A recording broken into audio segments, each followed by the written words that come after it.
Last class में जो करा दिया था उससे आगे का थोड़ा सा अभी मैं बता दे रहा हूँ, है ना। और आई गेस मैथ्स का पोर्शन सर्कल वाला मैंने नहीं कराया अभी, हल्का सर्कल वाला पहले मैं करा दे रहा हूँ, फिर वापस से ट्राइंगल पे आ जाएंगे। ट्राइंगल का जो पोर्शन है उसको कवर करने की कोशिश करेंगे। तो सर्कल से जुड़े हुए जितने भी बन सकते हैं क्वेश्चन, मैं हल्का हल्का उनको आपको बताने की कोशिश करता हूँ, थोड़ा थोड़ा बेसिक आपका बनाते हैं, ठीक है। चलिए फिर, मेरे ख्याल से जिसको आना था वो लोग आ चुके हैं, है ना। तो सर्कल का बेसिक देख लेते हैं एक बार थोड़ा सा ना क्लास में। चलिए, सो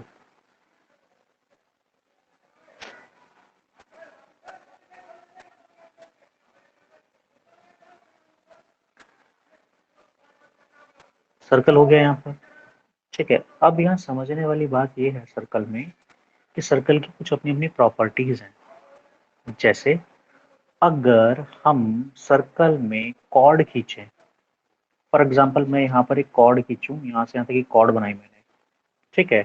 इसमें एक मेजर सेगमेंट बनेगा, एक माइनर सेगमेंट बनेगा। जो जो पॉइंट बता रहा हूँ वो पॉइंट अपने हिसाब से आप समझते रहिएगा, ठीक है। अगर मैं यहाँ पे कॉर्ड की बात करूँ तो इसमें एक मेजर सेगमेंट बनेगा, एक माइनर बनेगा। ये वाला जो सेगमेंट आया है यहाँ से यहाँ तक वाला ये मेजर है, और जो दूसरे वाला बाकी बचा हुआ है वो आपका माइनर सेगमेंट है, ये माइनर है, ठीक है। तो ये माइनर हो गया, ये वाला मेजर हो गया, ठीक है। फर्स्ट थिंग फर्स्ट, माइनर और मेजर, पहली चीज, फर्स्ट पॉइंट, ठीक है। डायमीटर को बोलते हैं व्यास, कॉर्ड को बोलते हैं जीवा, और सर्कल को बोलते हैं वृत्त। तो हम वृत्त की बात कर रहे हैं जिसमें मेजर सेगमेंट और माइनर सेगमेंट का रूल चलता है। अब इसमें कुछ छोटे छोटे और भी रूल्स हैं जिनको हमको समझना है, ठीक है। जैसे कि अगर दो कॉर्ड में यहाँ पर बनाऊं जिनकी लंबाई बराबर हो, तो कॉर्ड में यहाँ पर बनाऊं जिनकी लंबाई बराबर हो, तो उनसे जो सेंटर पे आपका डॉट बनेगा या एंगल बनेगा वो सेम होगा। यानी कि मैं क्या कहना चाहता हूँ, मैं इस चीज को नेक्स्ट पॉइंट पर समझाता हूँ, इसको आप सेव कर लो, ठीक है। तो इसको मैं भी समझा देता हूँ मैं क्या कहना चाह रहा हूँ। मान लीजिए यही सर्कल ले लें हम जो आपको दिख रहा है। इस सर्कल पे मैं एक और कॉर्ड खींचूं जिस कॉर्ड की लंबाई उस ऊपर वाले कॉर्ड के बराबर है। फॉर एग्जांपल ये मैंने कॉर्ड खींची, ठीक है। चाहे तो आप कलर सेम लें, डिफरेंट लें, डजेंट मैटर, है ना। वो आपकी अपनी चॉइस है। तो मैं यहाँ पे ब्लैक को ले लेता हूँ। यहाँ पर ये डॉट जो है ये सेंटर ऑफ द सर्कल है। अब मैं यहाँ से यहाँ तक थोड़ा,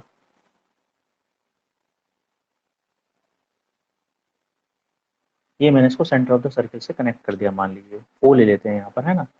और दूसरी साइड पर जो दूसरा वाला लिया है उसको भी कनेक्ट कर लेते हैं, यहाँ से यहाँ तक, ठीक है। और यहाँ से यहाँ तक। तो यहाँ जो एंगल बन के आएगा ना हमारे पास, ये जो एंगल आएगा ये सिमिलर होगा। किस केस में सिमिलर होगा, जब ये वाली जो कॉर्ड है इसकी लेंथ इस वाली कॉर्ड की लेंथ के बराबर होगी। तो इनका जो एंगल बन के आएगा, ये एंगल थीटा है तो ये एंगल भी थीटा ही होगा। ये है सर्कल की पहली property. If the length of two chord are equal, then it makes equal angle near center. If the length of two chords are equal, then it makes equal angle near center, ठीक है। Vice versa case भी इसका true होता है। उसका क्या मतलब है, वाइस वर्सा केस का मतलब ये होता है कि अगर सेंटर पे या सेंटर से जो कॉर्ड है उनकी दूरी सिमिलर हो, the chord are equal distance from the centre, then their length will be equal. इसका क्या मतलब हुआ, इसको भी समझते हैं। मान लीजिए एक सर्कल बनाते हैं, नेक्स्ट प्रॉपर्टी को समझ लेंगे। ये हमने एक सर्कल डिजाइन करा, ठीक है। ये हमने कहीं पर सेंटर ले लिया, मिड पॉइंट को यहाँ पे कहीं सेंटर ले लेते हैं, ठीक है।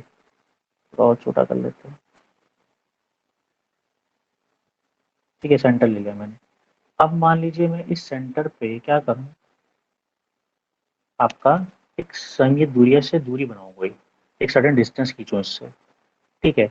मान लीजिए यहाँ पर एक कॉर्ड ले ली मैंने, एक कॉर्ड यहाँ पर ले ली, ठीक है। अब सेंटर से जब मैं चेक कर रहा हूँ तो इनकी दूरी सिमिलर आ रही है, यहाँ से जब मैं इसकी डिस्टेंस देख रहा हूँ, यहाँ से मैं डिस्टेंस देख रहा हूँ, तो इनकी डिस्टेंस सिमिलर है। जितनी लंबी पहले वाली है उतनी लंबी दूसरे वाली है। यानी ये वाला जो डिस्टेंस आ रहा है ना मेरे, ये अगर डी है और ये वाला भी डी आ रहा है, ये वाला भी डी आ रहा है, ये वाला भी डी आ रहा है, अगर ऐसा है कि सेंटर से ये जो ओ पॉइंट है इससे ये सेम दूरी पर पड़ रही है, तो 100% ये एक दूसरे के बराबर होंगी लंबाई में। यानी इसकी लंबाई भी फिर एल आने वाली है और इसकी लंबाई भी एल आने वाली है,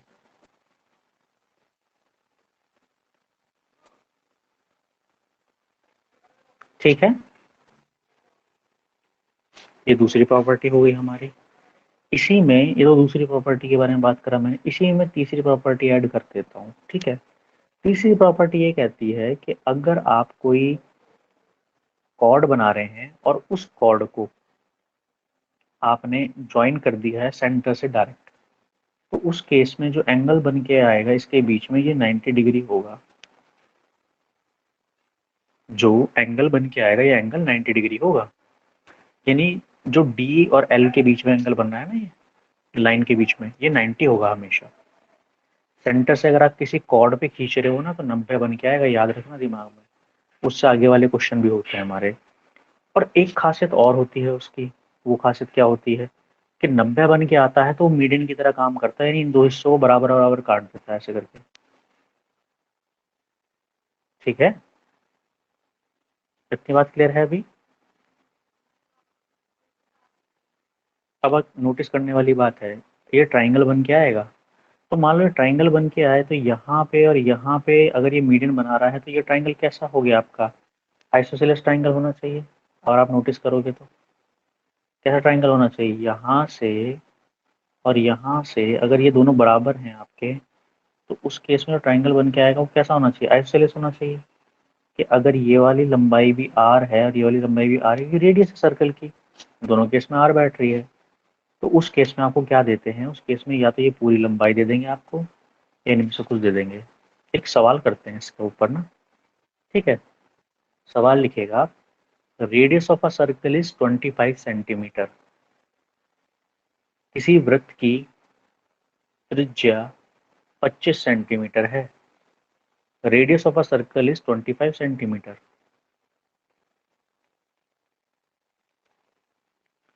और नेक्स्ट लाइन है, the length of perpendicular from the centre on the chord is 7 centimeter. The length of perpendicular from the center on the chord is 7 centimeter.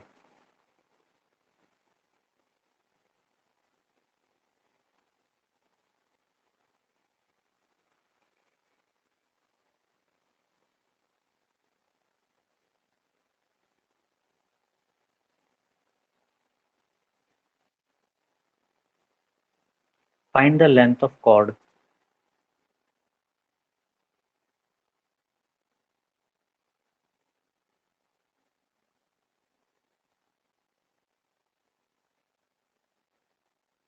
Forty eight होगी।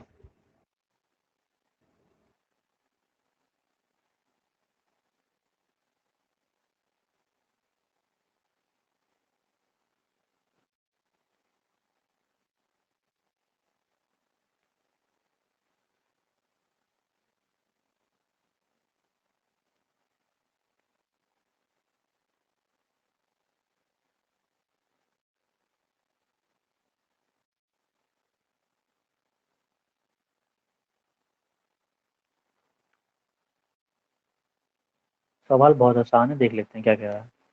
रेडियस दे दी इसने हमें 25, तो हमने यहाँ रेडियस बना ली 25। ये वाली डिस्टेंस हमें दे दी 7, हमने बना ली 7। ये होता है 90, हमें पहले से ही पता है। ये है 0। एक सर्कल है जिसकी रेडियस 25 सेंटीमीटर में रेडियस बना ली, एक परपेंडिकुलर खींचा गया है कॉर्ड के ऊपर, चाहे नाम दो चाहे ना दो, उस कॉर्ड के ऊपर जो परपेंडिकुलर खींचा गया उसकी सेंटीमीटर कितनी है, 7 सेंटीमीटर। अब हमें पाइथागोरस थ्योरम से पता है कि अगर ये 25 हो ये 7 हो तो ये वाला जो दिख आता है 24 आएगा। और थोड़ी देर पहले मैंने आपको बताया ये और ये बराबर होते हैं, तो ये 24 है तो यानी ये भी 24 होगा। 24 को 24 में जोड़ोगे तो कितना जाएगा, 48 सेंटीमीटर आएगा। अब ये वाली बात जिसको आप में समझ में ना आई हो कि ये क्या है, क्यों है, किस लिए है, वो क्लियर कर लो।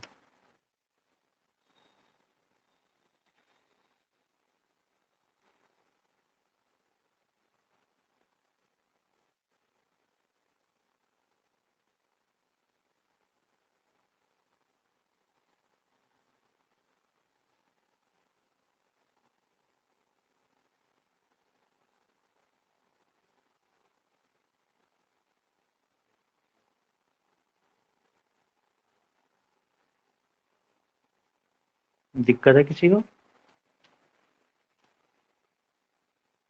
नहीं। चलिए एक नेक्स्ट सिनेरियो समझते हैं फिर, है ना? अगर दिक्कत नहीं है तो इसको थोड़ा सा बैक ले लेते हैं, यहीं समझाता हूँ, इस वाले डायग्राम में ले लेता हूँ, बिकॉज ऑलरेडी बना हुआ है ये सब कुछ। चलिए। हम्म, मान लीजिए एक सर्कल है, उसमें ये जो कॉर्ड मैंने लिए मान लो एक्स है, और यहाँ से यहाँ तक हमने ड्रॉ कर लिया। ठीक है चलिए, ऐसा हो गया, ठीक है। अब हमें पता है कि ये मान लीजिए आर है, ये भी रेडियस है, और ये एक्स है। यहाँ तक हमें क्वाइट क्लियर है।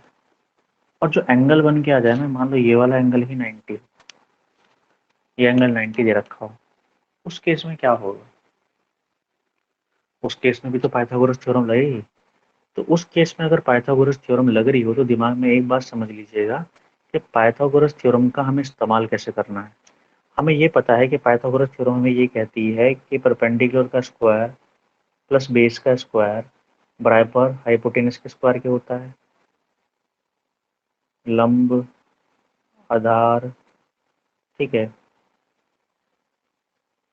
बराबर कर्ण के, ये पढ़ा था बचपन में, है ना, स्क्वायर के। तो वही मैंने दूसरी भाषा में लिख दिया और कुछ नहीं। अब मैं जब इसको सॉल्व करूंगा तो आर आर को जोड़ देंगे तो 2r² हो गया, बराबर एक्स स्क्वायर के आ गया। ठीक है, और स्क्वायरिंग करेंगे तो एक्स की वैल्यू कितनी लिख सकता हूँ मैं, √2r। तो रेशियो अगर आप देखो ना, तो एक्स और आर का कितना आ रहा है, √2 और 1 का। ठीक है, सो इस पे भी सवाल आता है, a chord make an angle of 90 degree at center, find the radius of the circle if the length of the chord is 10 centimetre. इस तरह से सवाल बनते हैं। ठीक है, तो ये वाली प्रॉपर्टी आप बना लें, 90 डिग्री यहाँ पर डाल लेना याद से। फिर एक सवाल बताता हूँ, फिर वो करना।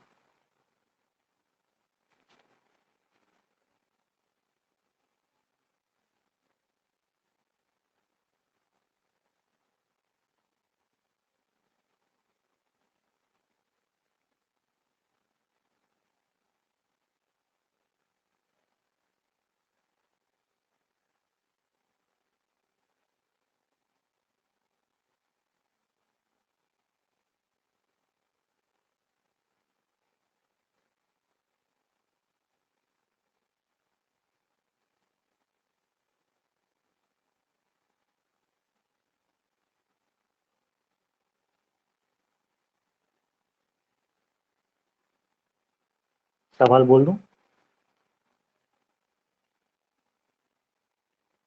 A chord make an angle of 90 degree at center. A chord make an angle of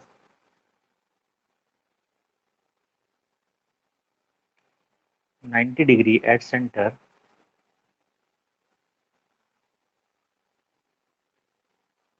Find the radius of the circle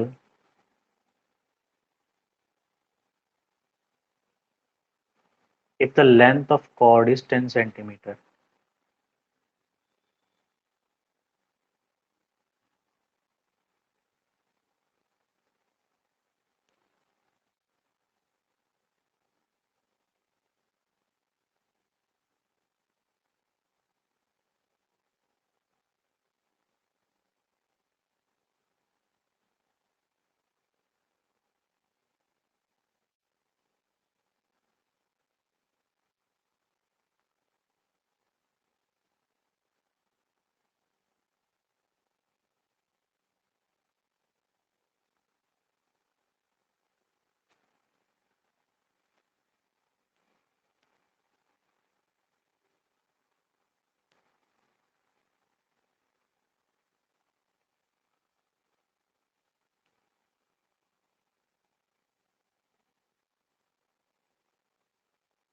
answer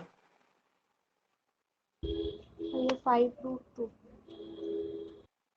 ठीक है, आंसर आ गया होगा 5√2। आपको एक चीज़ दे रखी थी, आपको कॉर्ड की लेंथ दे रखी है, तो कॉर्ड की लेंथ की जगह क्या रख लो, वहाँ पर 10 रख लो। ठीक है, आपका आंसर वहाँ पे बन जाएगा, जो भी बनना होगा, है ना। ये यहाँ पर इसका इस्तेमाल करना था आपको। ठीक है, आपको पता है अगर x इक्वल टू 2 रूट दे रखा है, यहाँ पर रूट दे रखा है, तो यहाँ पर रखा है √r।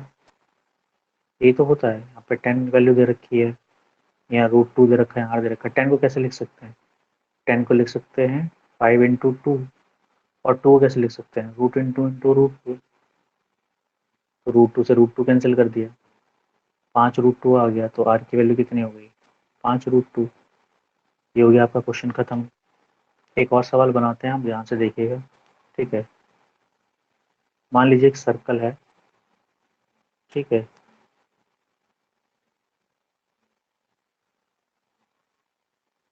इस सर्कल में ये कॉर्ड दे रखी है, मान लीजिए ए बी। ठीक है, और एक दे रखी है, मान लो सी डी। हमने नाम लिखते हैं, मैंने इसका लिख दिया ए बी, इसको नाम देते हैं मैंने सी डी। ठीक है, ये दोनों कॉर्ड एक दूसरे के पैरेलल हैं। पहली बात क्या है, एक दूसरे के पैरेलल हैं ये। ठीक है, फर्स्ट थिंग फर्स्ट, ये जो ए बी है वो पैरेलल है सी डी। हम ये कर क्यों रहे हैं मैं भी आपको बताऊंगा, बिकॉज के पीछे रीज़न है ये करवाने का ना, विदाउट रीज़न नहीं करते हैं उसको। तो अब अपन ने क्या करना है, हम लोग को ये पता चला कि जो इसका सेंटर पॉइंट है, उस सेंटर पॉइंट पर आपका परपेंडिकुलर डिस्टेंस आपको खींच रहा है, यानी इनके बीच में जो परपेंडिकुलर डिस्टेंस है अपन लोगों ने वो करना है। यानी मैंने यहाँ पे परपेंडिकुलर डिस्टेंस लिया इनके बीच में ये। ठीक है, उस परपेंडिकुलर डिस्टेंस की अगर मैं बात करूँ तो वो डाटा हमें गिवन है। ठीक है, वो डाटा हमें गिवन दे रखा है। फॉर एग्जाम्पल मान लो हमें दे रखा है 7 सेंटीमीटर दे रखा है, ये डाटा हमें गिवन है कि 7 है यहाँ से यहाँ तक। ठीक है, अब हम सवाल को फर्दर प्रोसीड करते हैं। तो अब इस सवाल को कैसे कैसे कर सकते हैं, हमने क्या करा, हमने यहाँ से पहले इसके सेंटर पॉइंट खींचा है, ये लिया, एक यहाँ से लिया सेंटर पॉइंट खींचा, ये लिया। तो हमें एक बात पता है कि ये रेडियस आएगी, यानी कि ये सर्कल की रेडियस है r, इधर भी और इधर भी क्या है, रेडियस है r, यहाँ तक। ठीक है, अगर ये रेडियस r है तो मैंने क्या करा है, 7 है टोटल मुझे पता है। अगर मैं इसे x मान लूँ तो जो ऊपर वाला इलाका आएगा वो कितना आना चाहिए, अगर इसे x मान लूँ तो ऊपर वाला इलाका आना चाहिए 7 - x, क्योंकि ये यहाँ से यहाँ तक टोटल x है। यहाँ तक हमने कर लिया, है ना। अब ऐसे केस में आप बहुत सारे तरीके से ऑप्शन से वेरीफाई करा सकते हो चीज़ों को। जो भी आपको डाटा दे रखा हो उसके हिसाब से ले लो, जो भी आपको वैल्यू दे रखी है उसके हिसाब से सवाल सॉल्व कर लो, है ना। आपको बहुत सारा डाटा देंगे वो करने के लिए। ठीक है, तो उसके हिसाब से यहाँ पर सवाल करने होते हैं, ऐसे बहुत सारे सवाल दे रखे होते हैं। दो कॉर्ड देंगे आपको, बता देंगे वो एक दूसरे के पैरेलल है, उनके बीच का डिस्टेंस देंगे, फिर आपको ए बी की डिस्टेंस देंगे या तो सी डी की डिस्टेंस देंगे, दोनों की डिस्टेंस दे देंगे, और फिर रेडियस पूछना शुरू कर देंगे, या फिर रेडियस या फिर ए बी दे देंगे, इसमें से सी डी पूछेंगे। तो ऐसे ऐसे करते हैं। फॉर एग्जाम्पल मैं ए बी की वैल्यू यहाँ पर दे रखी होती, मान लो 8, और सी डी की वैल्यू दे रखी थी 6। तो मुझे एक बात बताओ, अगर 8 दे रखी है तो रेडियस परपेंडिकुलर पड़ती है, तो ये कितने कितने बटेगा, ये भी 4 सेंटीमीटर, ये भी 4 सेंटीमीटर। अगर ए बी 8 है तो सर्कल से मिड पॉइंट से जब यहाँ पे इस बिंदु से हम डालते हैं कुछ भी, तो क्या होता है हमारा, जब डायरेक्टली टच करते हैं तो हाफ हाफ बढ़ जाता है। ऐसे अगर ऊपर वाली 6 है तो कितना कितना बढ़ जाएगा, 3 3 बढ़ जाएगा, है ना। तो इस तरीके से आपके पास क्या आ जाएंगी, आपके पास इक्वेशंस आएंगी बन के इसके बाद, अगर हमने ये कर लिया। ठीक है, तो यहाँ तक हमारे पास डाटा आ गया। अब एक बात इसमें देखने वाली क्या होती है, जब हम इस तरीके से सवाल करते हैं ना, तो उनमें ना कंडीशंस बनती हैं। कंडीशंस कैसी, इन दोनों में ना आप पाइथागोरस थ्योरम बना सकते हो। पाइथागोरस थ्योरम को सॉल्व करने बैठोगे तो कैसे बन के आएगी, अगर इस छोटे वाले को ले लूँ जो ए बी, यहाँ पर मैंने ओ ले लिया, मान लो ये ओ ले लिया फॉर एग्जाम्पल पॉइंट, यहाँ पाइथागोरस थ्योरम लगा दूँ तो क्या वैल्यू होगी, आर का स्क्वायर बराबर 4 का स्क्वायर प्लस एक्स का स्क्वायर, ये आने वाली है। अगर मैं पाइथागोरस थ्योरम लगाऊँ, आर का स्क्वायर बराबर 4 का स्क्वायर प्लस x का स्क्वायर, ये बन के आएगी पाइथागोरस थ्योरम पहले वाली। दूसरे वाले की क्या आएगी, दूसरे वाले की आएगी आर का स्क्वायर बराबर क्या दे रखा है यहाँ पर, 3 का स्क्वायर, तो 3 का स्क्वायर प्लस अगला वाला क्या है 7 माइनस एक्स का स्क्वायर, तो यहाँ ये आ गई। और दोनों आर के बराबर है, देखने वाली बात, तुम एक दूसरे के बराबर रख सकते हो इसको। तो दोनों अगर आर के बराबर है तो एक दूसरे के बराबर भी रख सकते हो, तो एक दूसरे के बराबर रख दो, मैं एक दूसरे के बराबर रख देता हूँ इसको। एक साइड पर है 4 का स्क्वायर एक्स का स्क्वायर, तो मैंने लिखा 16 प्लस एक्स का स्क्वायर। एक साइड पर था आपका 3 का स्क्वायर, तो मैंने लिखा 9 का स्क्वायर। और था 7 माइनस एक्स का स्क्वायर, तो मैंने उसको खोल दिया 49 plus x square minus 14x। मैंने क्या करा, मैंने इन दोनों को ओपन कर दिया। बेसिकली अगर मैं बात करूँ इसको इसको और इसको एक दूसरे के आमने सामने रख दिया और कुछ नहीं किया, ये यहाँ पर रखा गया। अब मैंने इससे काटा इसे, ठीक है, और माइनस वाले को उधर ले गया, प्लस वाले को उधर ले गया, तो माइनस वाले को उधर ले जाऊंगा तो आ जाएगा 14x, प्लस वाले को उधर ले गया तो बचा कितना 42x, है ना। अब काटा इससे इसे, सॉरी यहाँ पर x नहीं आएगा, अब काटा इससे इसे तो x की वैल्यू कितनी आ गई, 3 आ गई। अब अपना सवाल खत्म हो गया। क्यों, x की जगह 3 है, उसकी जगह क्या है, उसकी जगह 4 है। मैं इसे करने के शॉर्टकट भी बता दूंगा, तो मेरे ट्रिपलेट से चलता है, देखते ही सवाल खत्म हो जाएगा, ये देखते ही। मैं तो इतना लंबा लंबा आपको पूरा वेदांत दे रहा हूँ। वेदांत देने का रीज़न क्या है बता देता हूँ। वेदांत देने का रीज़न सिंपल सा है कि कई बार क्या होता है कि चीज़ें छूट जाती हैं या आती नहीं है ना, तो दिक्कत होती है, तो इस वजह से वेदांत देना पड़ता है। चलिए एक नेक्स्ट देख लेते हैं इसमें। अब एक सवाल आप लोग लिखिएगा, A B and C D are the chords of the circle parallel to each other.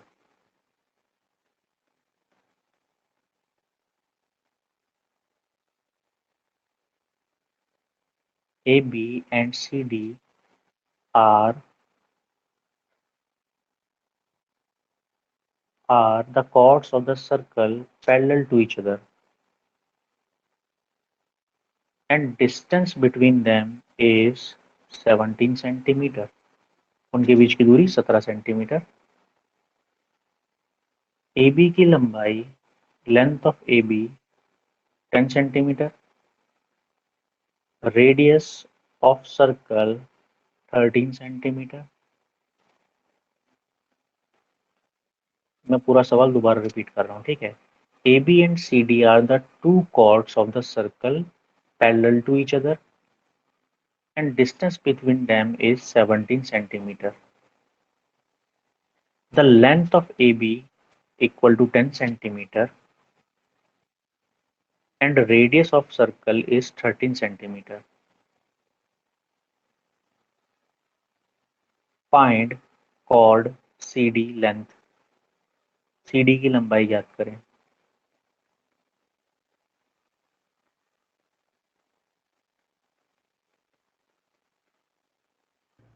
24 हो गई। हाँ 24 है।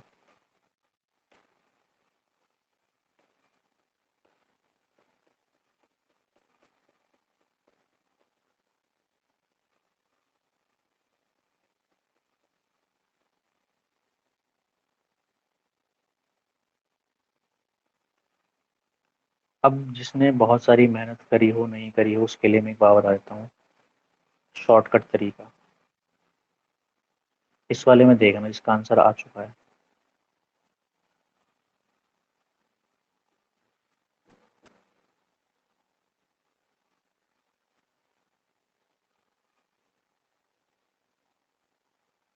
ध्यान से देखना ये वाली चीज़ में बहुत काम आने वाली है अभी। आपको इनमें से जो कुछ भी पता हो ना उसे अल्टरनेट तरीके से लिख दो। जिन लोग का आंसर 24 आ गया है ना, कुछ लोग का आंसर 24 आया होगा अभी, है ना, उस वाले सवाल का आ गया, 24 आ गया होगा। जिनका आ गया ठीक है, जिनका नहीं आया ठीक है। यहाँ पर देखना, मैं कुछ चीज़ बताने वाला हूँ जो बहुत ज़्यादा मदद करेगी आप लोग की। इसमें वाइस वर्सा केस चलता है। कैसे, जो वैल्यू यहाँ दी हुई है वो यहाँ पर आ जाती है। अरे बात है, जो वैल्यू यहाँ पर दे रखी है वो यहाँ आ जाती है। आपको याद होगा एक्स की वैल्यू 3 आ गई थी, याद है ना? जो वैल्यू यहाँ दे रखी होती है वो यहाँ आ जाती है। बस इतना ही समझना है। अब मैं इसी वाली चीज़ को ना अप्लाई करता हूँ कहाँ पर, आपके वाले सवाल में जो आपको दिया हुआ है। करें एक बार अप्लाई। चलो, बात तो आपको समझ में आ गई। अब मैं एक बार यहाँ से सामान हटाता हूँ और उस वाले सामान का जो दे रखा है हमें वैल्यूज वो यहाँ पर पुट करता हूँ, ठीक है? तो आप देखना खुद से कि क्या हुआ, ठीक है? अब मुझे जो दे रखा था वो ये दे रखा है कि ये 17 है, 17 है, ये 13 दे रखा है और ये 10 दे रखा है, ठीक है? तो यहाँ पर मुझे पता है ये 13 है, मुझे पता है 10 है, तो ये 5 5 है। और मुझे ये पता है कि टोटल 17 है यहाँ से यहाँ तक, है ना? मुझे यहाँ से यहाँ तक का 17 पता है इसे। अब देखो इसी से करना कितना आसान है। हमें पता है 5 13 ये 12 होगा। हमें इधर वाले का नहीं पता है, आपको क्या है यहाँ पे 5 आना है। ये तो 13 होता ही है, ये 12 हो जाएगा। आंसर 12 12 कितना हो जाएगा, टोटल 24 हो जाएगा। ट्रिपलेट से भी हो रहा है, जो तरीका भी बताया उससे भी हो जाएगा। और ये तरीका दूसरी जगह भी लगेगा, वो मैं दिखा दूंगा कैसे, ठीक है? तो अभी के लिए इतना समझो, ठीक है? फिर उससे दूसरी चीज़ में लगाएंगे अपन। ये तो ट्रिपलेट से हो रहा है, खैर। अगर एक 5 है, एक 12 है, तो एक 13 होगी। टोटल 17 है, तो 5 इधर आ जाएगा। 13 तो रेडियस दे ही रखी है, ये 12 हो जाएगा। अगर ये 12 है तो ये वाला भी 12 होगा ही होगा। ये तो हमने पढ़ा ही है ना, ये 12 तो ये वाला 12 होगा ही होगा। चलिए, एक सवाल और करते हैं, समझते हैं पहले। करने से पहले ना एक शेप समझो। कई बार क्या होगा, सवाल आपको अलग तरीके से देगा वो। अलग तरीके से मतलब क्या है, दोनों कॉर्ड एक ही साइड पर रख देगा वो, यानी सिमिलर साइड पर कॉर्ड होगी। एक कॉर्ड इधर रखी पहले और दूसरी कॉर्ड भी इधर ही रख देगा वो, ऐसे। और फिर यहाँ से सेंटर पे से खींचेगा। अब वो आपके सामने सिनेरियो बनाना शुरू करेगा कि ये ए बी है, ये सी डी है, जो एक दूसरे के पैरेलल है, और इनके बीच की दूरी 1 सेंटीमीटर है, ठीक है? अब वो आपके सामने अलग अलग सिनेरियो रखेगा और आपसे पूछेगा कि करना क्या है। सवाल का आंसर वो सब अलग अलग पैमाने ले लेगा वहां पर। तो करना कुछ नहीं है, आपको ये कह देगा वो कि जो नीचे वाले की वैल्यू दे रखी है वो, फॉर एग्जांपल आपको दे दी, सी डी की वैल्यू उसने 6 दे दी, सी डी की 6 और ए बी की 8, फॉर एग्जांपल। अब यार एक बार बताओ, अगर ए बी की 8 है तो ये 4 हो जाएगा, ये 4 हो जाएगा। अगर ये 6 है तो ये 3 हो जाएगा, ये 3 हो जाएगा। अपने को रेडियस चाहिए यहाँ से यहाँ तक, ये रेडियस आएगी, ये भी रेडियस है, ये भी रेडियस है, ये भी रेडियस है, सब रेडियस ही तो है। तो इनमें से हम क्या करते हैं, हम दो पकड़ते हैं, केवल दो में आंसर आ जाएगा हमारा, है ना? दो कोई सी भी आप ले लो, एक ये ले लो, एक ये ले लो, चाहो तो आंसर निकाल देंगे इसका यहीं से ना। देखो, मुझे एक बात पता है कि अगर ये 3 है, ठीक है, और ये आपकी पूरी वैल्यू जो भी आ रही है, ये वाली वैल्यू 4 है, तो नेक्स्ट वैल्यू कितनी होगी, ये तो पता करना है।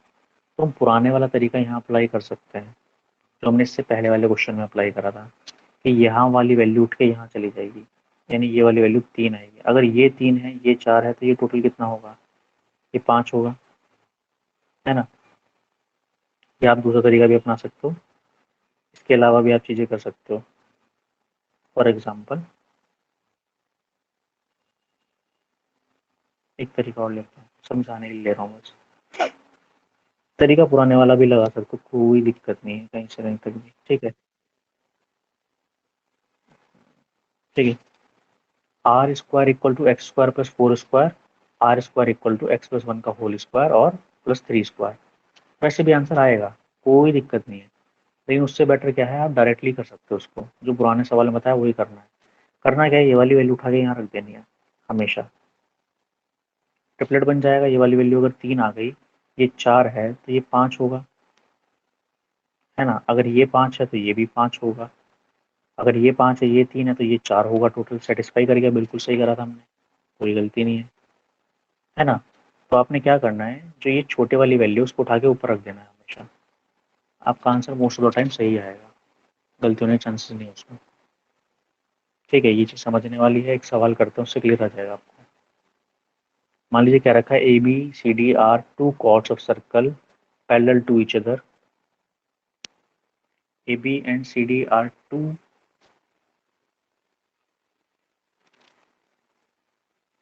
chords of circle parallel to each other, and distance between them is 2 centimeter. And distance between them is 2 centimeter.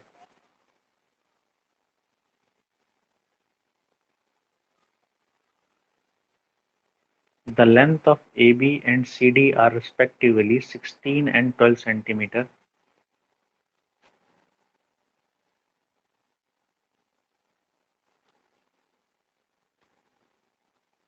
The length of AB and CD are respectively 16 and 12 centimeter.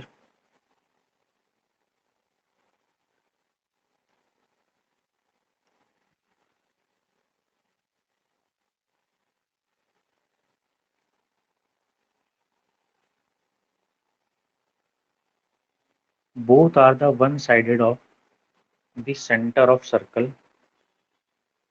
Both are one sided of the center of circle. Find the radius.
दस है भैया। हाँ, स्वाभाविक सी बात है। 12 घात 10 6, 16 घात 8, 6 8 10 होता है। जी भैया। अगर ये 12 है वैसे तो ये 6 है, ये भी 6 है। अगर ये भैया 16 है छः तो ये भी 8 है और ये भी 8 है। 6 को ये यहाँ छः रख को दो ऊपर ऊपर, ये 6 हो गया, 8 6, ये कितना जाएगा, 10 आ गया, आंसर आ गया आपका, छ- क्वेश्चन खत्म हो गया। इतना ही करना था। ठीक है, सवाल ऐसे ही हो जाते हैं, बस ये है कि आपकी कितनी प्रैक्टिस है, उस पर ये सारा खेल बताता है। ठीक है, अब इसके बाद सर्कल में आते हैं एंगल की प्रॉपर्टीज, कि अगर आप भैया सेंटर से एंगल खींचोगे ना तो वैल्यू बराबर आती है। हाँ बिल्कुल। एक कोड भुजा बराबर होना या पैरेलल होना क्या मायने है भैया? मतलब कुछ चीज पैरेलल है कुछ चीज बराबर है। दोनों में फर्क पड़ेगा ना। बराबर हो गई तो अलग अलग रखनी पड़ेंगी, दूरी बराबर होगी उनके सेंटर से। अगर लेंथ बराबर है तो सेंटर से दूरी बराबर है। पैरेलल है तो जब खिंचाव पड़ेगा ना, पैरेलल अगर पड़ेगा तो उसमें सवाल बनते हैं, कंडीशंस बनती हैं, इसलिए पैरेलल रखते हैं। क्योंकि अगर स्ट्रेट होंगी तभी परपेंडिकुलर दोनों पे एक साथ खींच सकते हो आप। और जब दोनों पे परपेंडिकुलर एक साथ खींच सकते हो तो सेंटर से अपोजिट में है या एक साइड पर है तो उस पर सवाल बन सकते हैं। क्योंकि मेन तो ये है कि सवाल बना सके ना आप इस तरीके से, तो इसलिए पैरेलल बोला जाता है। इक्वल भी ले सकते हो, ऐसा कोई दिक्कत नहीं है, तो और आसान हो जाएगा, सवाल बिल्कुल ही टुच्चा हो जाएगा। इक्वल ले लिया तो, है ना। तो पैरेलल बस, और कुछ नहीं है। परपेंडिकुलर रखने के लिए पैरेलल रखी गई है। ठीक है। ठीक है। मेरे ख्याल से इतना समझ में आ गया होगा। चलिए ठीक है, बस इतना ही करते हैं अभी, है ना। ठीक है।